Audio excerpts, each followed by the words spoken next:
tend to keep each other up at a higher level.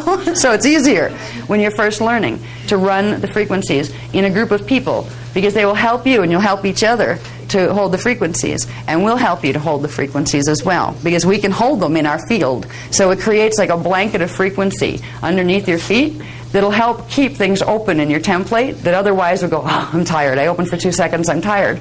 So you may notice, again, like when you're in a situation with a group and you're running frequency, yeah, I can feel some frequency. You start to actually feel it, because at first you're running currents and you're going, well, my mind is running currents, but I don't feel anything. You know, we're hoping for a blast of frequency where you can go like, zap, yeah, I feel it coming out of my palms, right? After a while you can do that. But at first you'd be lucky if you feel like you're running anything except a hologram in your mind, because it takes a while to get sensitized. Now, some of you may be so good that you feel it instantly. But when you're working in a group, you will find that your abilities are temporarily amplified if the group field is clear, and if you're working with D12 frequency. Everybody's helping to bring more little bursts of D12 into the room that's helping everybody else next to them.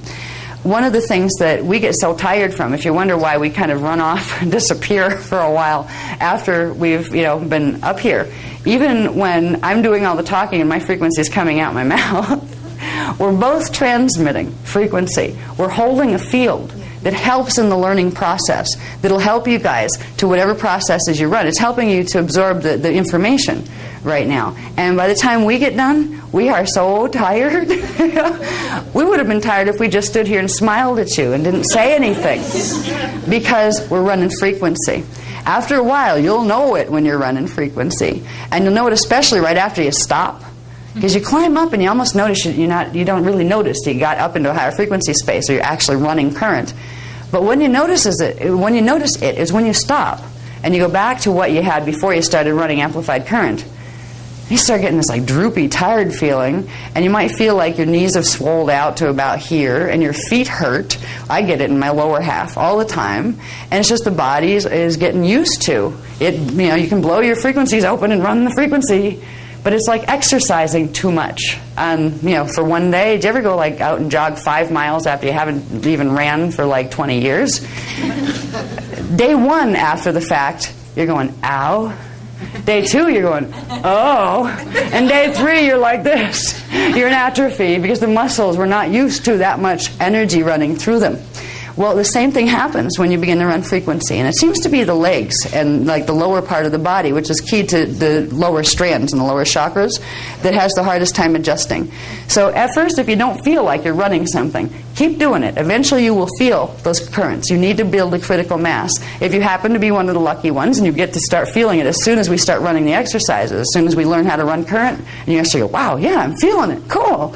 That's good. That shows you have some strand activation that is a little bit advanced compared to people who can't. That doesn't mean anybody's better than anybody else.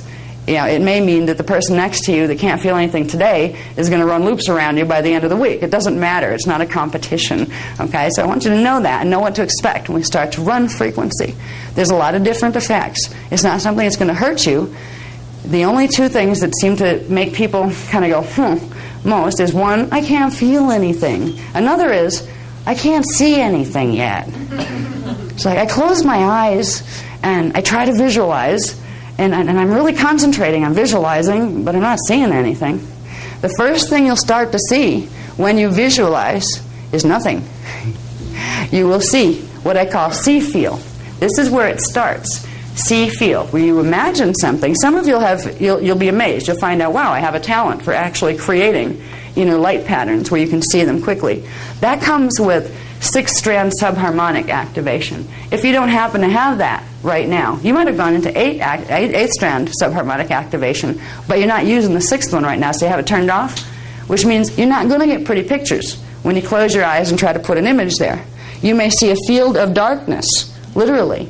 But what you are doing, even if you can't see it yet, you are putting a pattern of light and sound there. If we're going to visualize a Hierophant symbol on the back of your forehead, inside your head, imagine it there even if you don't see light. It doesn't matter, because you're still setting the mathematical code by the intention. Trace it in your mind as if you could see it. You know, imagine it there. Try to feel it there. Imagine you're in the dark. Okay, I can't see, but I know it's there. Try to feel its energy, because it is there, with the intention that you're going to create it with looking at what a Hierophant symbol is. You've already started to put it there. Optical pineal induction. Just by looking at something, you're sending its mathematical code into your body. It's really scary when you think about watching television. Okay, so we're going to use the Hierophant symbol to activate the Maharic shield to begin getting D12 frequency running through the body, and we're going to open the planetary biofeed interface system. With most people, this isn't open yet, and it hasn't been open for thousands and thousands of years. This is the first time that the grids have been able to do a D12 activation, and this is what's required to begin the planetary biofeed interface system opening fully. Okay, can we go to the next page, please? I'm going to take a sip of drink. Yeah.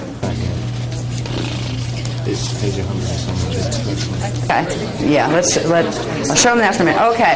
All right, this diagram here, the one that's on page 57 in your text, yes? That is the beginning of using the Hierophant symbol code.